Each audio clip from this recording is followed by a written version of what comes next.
Friends, నేను ఒక dragon ఫ్రాట్స్ పెట్టడానికి మాన్యూర్ తయారు చేసుకుంటున్నాను. అందులో ఫస్ట్ వేప పిండి వేస్తున్నాను. వేప పిండి, ట్రైకోడర్మా విరిడి కూడా వేస్తున్నాను.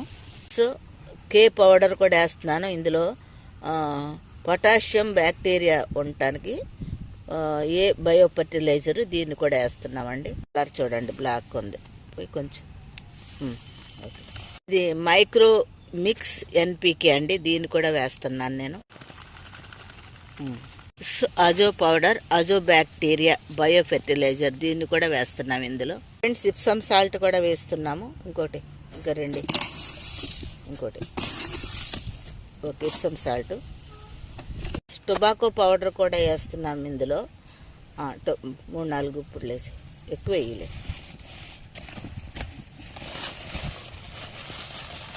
ఈ టొబాకో పౌడర్ ఎందుకు వేస్తున్నామంటే టొబాకో పౌడర్ ఎందుకు వేస్తున్నామంటే మనకి జలగలు వస్తున్నాయి కదా, ఆ జలగలు రాకుండా ఉండటానికి, ఈ వాసనకి ఆ జలగలు రావు. తర్వాత ఈ యాంటీ బ్యాక్టీరియల్, యాంటీ ఫంగల్ ఈ యొక్క ఫర్టిలైజర్స్ అందరూ వేయటం వల్ల మనకి పొటాషియం, కాల్షియం, ఐరన్ అన్నీ దొరుకుతాయి ఇందులో. ప్లస్ అంటువ్యాధులు రాకుండా ఉంటాయి. అందుకని ఈ పౌడర్లన్నీ నేను ఇందులో వేస్తున్నాను. ఇక్కడ ఎర్రమట్టి తర్వాత ఇసుక తర్వాత ఇది కౌడంగు, ఈ 3 కూడా వేసి ఇందులో కొంచెం కిచెన్ వేస్ట్ కంపోస్ట్ కూడా వేస్తున్నాం ఇందులో. ఇవన్నీ కలిపి ఇప్పుడు మనం వేసిన పౌడర్ అంతా కలిపి మిక్స్ చేసి అప్పుడు ఈ టబ్బుల్లోకి ఎత్తుదామండి. కిచెన్ వేస్ట్ తీసుకురా.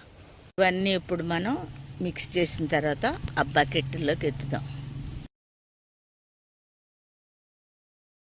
ఈ యొక్క కిచెన్ వేస్ట్ కూడా వేసాము. దీని తర్వాత ఇప్పుడు ఈ ఫెర్టిలైజర్స్ అన్నీ వేసి బాగా కలిపి బకెట్లోకి ఎత్తుదామండి. గుడ్ యాష్, బూడిదను కూడా ఇందులో వేస్తాం. ఇందాక మర్చిపోయాము, ఇప్పుడు తీసుకొచ్చి బూడిదని కూడా ఇందులో వేసాము. ఇవన్నీ ఆల్ మిక్స్ చేద్దాం. ఆల్ అవుతున్నాయి చూడండి. పారతోటి అటు ఇటు ఇటు నుంచి అటు ఇటు కలిస్తే ఇవన్నీ ఇదవుతాయి. 2 టైమ్స్ అటు నుంచి ఇటు వేసేద్దాం. బకెట్లో 4 రంధ్రాలు పెట్టాము.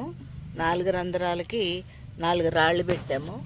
అట్లాగే ఇక బకెట్కి పక్కన కూడా రంధ్రాలు పెట్టాము.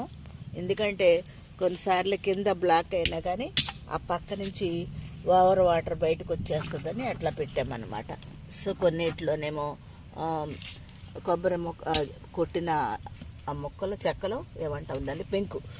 సో ఇదిగోండి, దీనికి ఇన్ని ఉన్నాయి, ఇట్లా పెడుతున్నాము. ప్లస్ ఈ పక్కన కూడా రంధ్రాలు ఉన్నాయి, డ్రైనేజీ క్లియర్గా ఉండటానికని. ఇదిగోండి, ఈ బకెట్టు, ఈ చిన్న బకెట్టు ఈ లెక్కలు కట్టి ఈ పందిరి దగ్గరగా వెళ్ళేటట్టు మొక్క పెడదాం. కానీ మొక్క రేపు పెడదాము, ఎందుకంటే నీళ్లు పోసి ఇవి నానబెట్టిన తర్వాత మొక్క రేపు పెడదాం. సో అక్కడ కూడా కొన్ని క్లీన్ చేపిస్తున్నాను. అక్కడ కూడా కొన్ని పెట్టి అక్కడ కూడా పైకి పందిరిలాగా వేయాలని. సో మరి ఈ వీడియో మీకు నచ్చితే లైక్, షేర్, సబ్స్క్రైబ్ చేయండి. ఎందుకంటే రేపు మొక్కలు నాటడం చూపిద్దాం. బాగా లెంత్ ఎక్కువైపోతుంది కదా. ఇది పార్ట్ 1 మాత్రమే. పార్ట్ 2 రేపు చూద్దాం. ఓకేనా? Thank you so much.